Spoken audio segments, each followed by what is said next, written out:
Nagaan nagaarra caaluu nagaa waaqayyo waaqa jiraataa bakka kallattii iddoo jettan hunduma keessatti isinidhaaf baay'atu hordoftoota qeddoo YouTube jalatti kan argamtaniif argamuuf kan jettan hunduma keessaniif isiniin jecha egaa Ruutaanii dargaggoota lama qabattee gara mana Abireeshee akka deemte ni yaadattu jechuudha. Innis dargaggoonni suni nuti waan baay'ee henne obsineerraa amma kana mulu omtu tokkoyyuu hin jiru.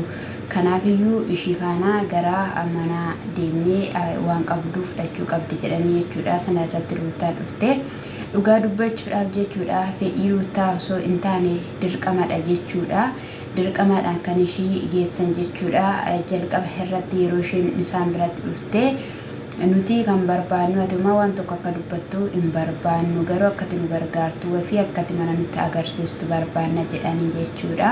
Kanarratti suuta jedhamee wanti hundumtiyyuu nas takaakalama toora hin galashii yoo jettus isaan ishii dhaga'uu hin dandeenye jechuudha.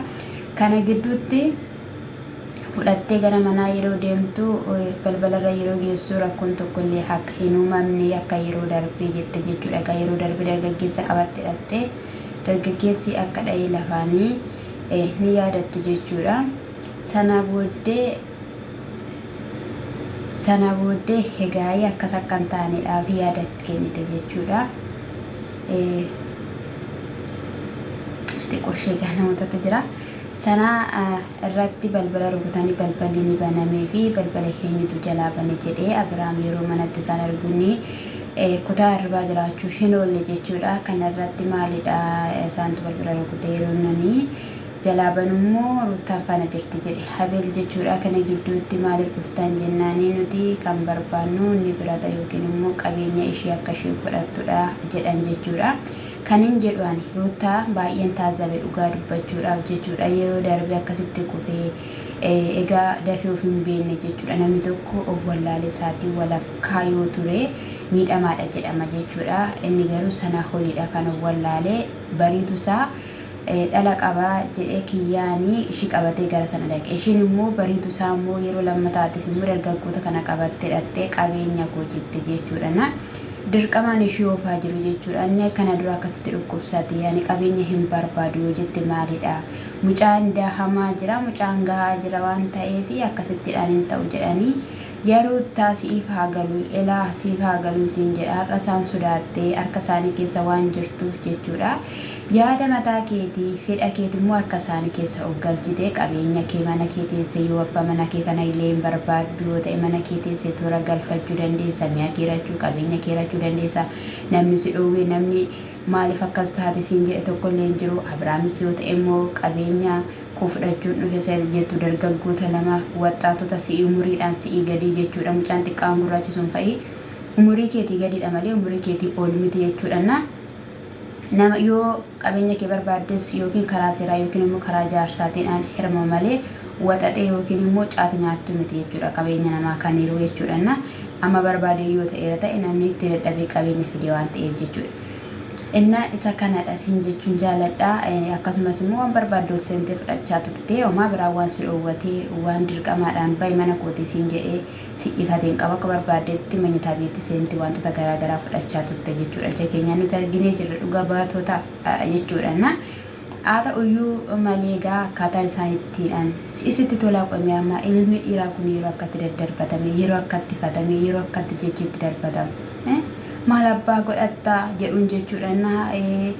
Ati amma dhiiraadhaa si ennee turre waan hundumayyuu toora galchita jenneeti si gadi dhiisneerra miti yoomidha toora galchite yoom ofitti deebiftee nuti waan baay'ee karaa baay'ee balbala sii banneerra jedhaniin jechuudha. Balbala isa kam naa bantan? Balbala isa kamtu cufaa ture? Baay'ee nama gaddisiisa dhugaa dubbachuudhaaf jechuudha. Garuu yaa obsa Abiraam ani in obsu ani dubartiin iyyuu obsu dhugaa ilma dhiiraa ilma obsa akkamii kenneef garuu rukuchuu dhiisuunsaas baay'ee gaariidha. Namatti harka hiixachuu dhiisuunsa baay'ee gaariidha yeroo kana jechuudha. Maaliifidha?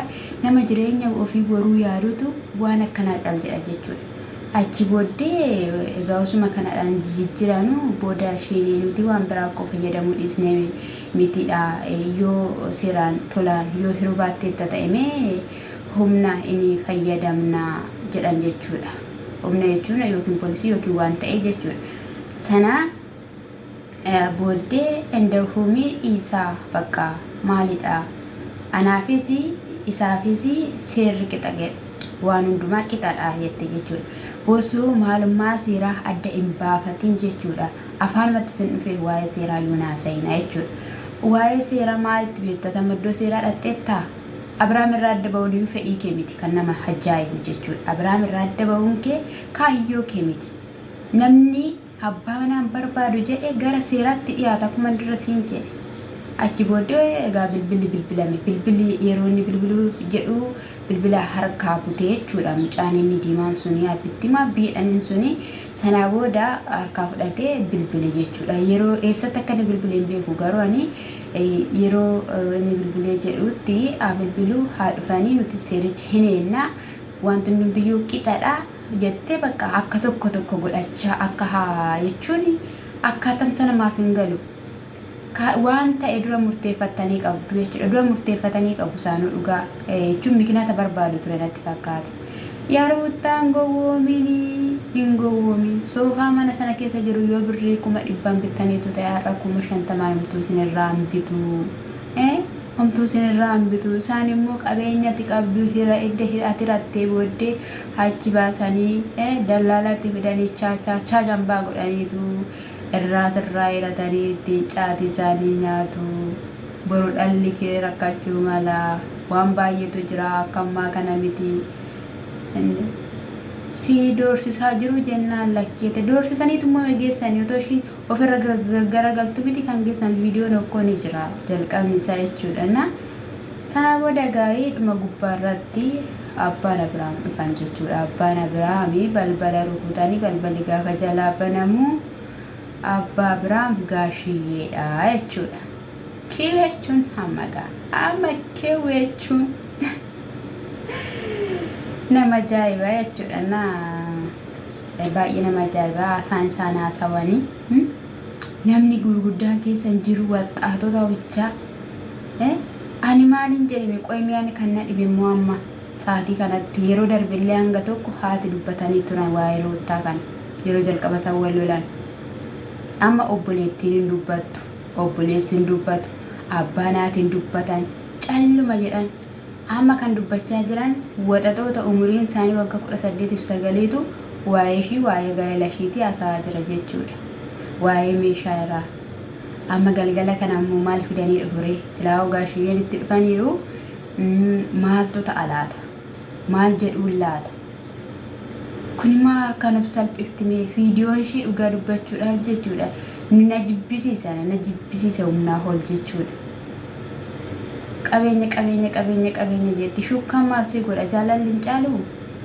maankaa maal si godha jaalalli hin caalu gaa'elli hin caalu dhalli hin caalu kan meeshicha sana hundumaa kutota sana hundumaa caalu kennaa caalumee baattee jirta kan warqeen meetiin hin bitame maaliif kana fageessitee yaadne ture har'a boruu miti jettee maaliif hin yaadne ture moo mucaa sana jechuudha yeroo darbe silan akkasitti fayyee du'a hoolee dheefi lammata deebistanii dhukkubatti galchitanii yookiin immoo akka inni maraatee carqii gatee karaarra deeme qabeenya isaa sana itti darbitanii dhaaluuf akkas gochaa jirtu kaayyoon keessan kana karoorri keessan kana moo ifa nu godhaatee nutti maasanii jechuun jaaladha diraamaa sin hojjettan dhugaa dubbachuudhaaf waan tokko baroomsuma sin qabus humaas nama hin gammachiisu jechuudha naa waan bareedaa ta'e waan dhaloonni irraa baratu waan yeroo mana madaamii hojjannee dadhabnee dhufnee ilaalleetti kolfineetti boqonnu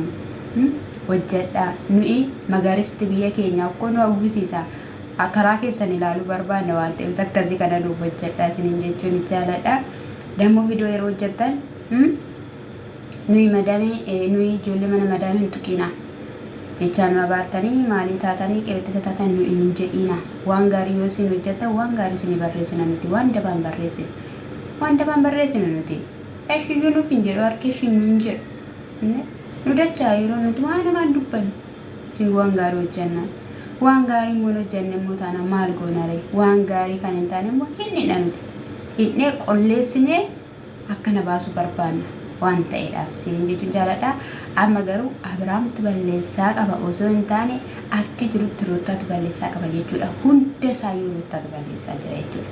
Viidiyoo 2-3 irratti roottaadha jechuudha. Hamma gaasiin nama akkam goone inni sidhinnu si wayyaa akkas amma yeroo ati garaatti baatte ijoolleen mataa keessi gadi garagalchanii sirratti dhiitanii sitti tola. Baazawee koo inni garaa kee keessa jiru dhalli garaa kee keessa jiru kun jechuudha. Waan ati gootu waan hundumame hin dhagaa seeliin keemee mucaa sana afaan iddoo tokkodhaan ati dubbattu wantoonni hundumtiyyuu wal quunnamaadha waan ta'eef hin dhagaa jechuudha. Boru gaafa inni biyya lafaatti dhufe maal gootan makoy isa kana sinin jechuun jaalladha. Qeelloo YouTube subscribe like